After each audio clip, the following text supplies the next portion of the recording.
mesurons l'absurdité dans laquelle nous nous retrouvons. Un journaliste de SoFoot qui travaille sur la vie des footballeurs et des joueurs de football se retrouve aujourd'hui condamné à 7 ans de prison. On est dans une absurdité complète. On peut discuter de son statut, de son visage, ce que vous voulez, mais ça n'enlève rien à l'injure qui est faite au métier de journaliste. Disons que ça fait un an, un peu plus d'un an, 13 mois exactement, que Christophe Glaise a été arrêté une première fois, qu'il a été relâché, placé sous contrôle judiciaire. Et on a fait le choix, avec sa famille, avec ses proches, de jouer le jeu, en quelque sorte, de la justice algérienne.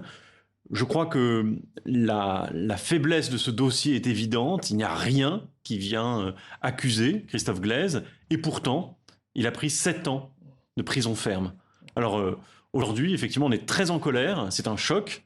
Et je crois qu'il y a une sorte de besoin aujourd'hui de rassembler autour de ce journaliste intègre qui n'a fait que son travail. Je considère que ce qui se passe est absolument révoltant et porte véritablement un coup à tous ceux qui voudraient couvrir ce qui se passe en Algérie d'une façon ou d'une autre.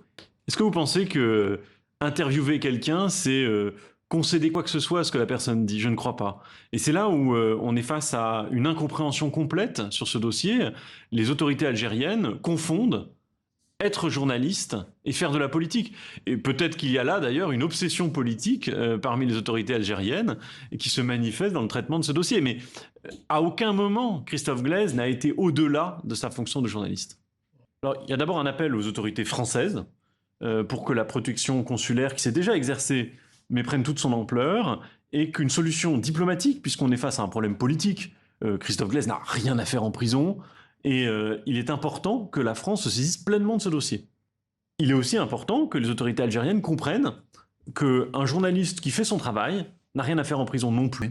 Et que de ce point de vue-là, quelle que soit la forme que ça prenne, que ce soit celle d'une grâce, d'un procès en appel rapide qui aboutirait à sa relaxe, peu importe. Mais trouvons une issue. Le calvaire de ce garçon a déjà duré 13 mois, il a été condamné à 7 ans de prison et ça n'a aucun sens.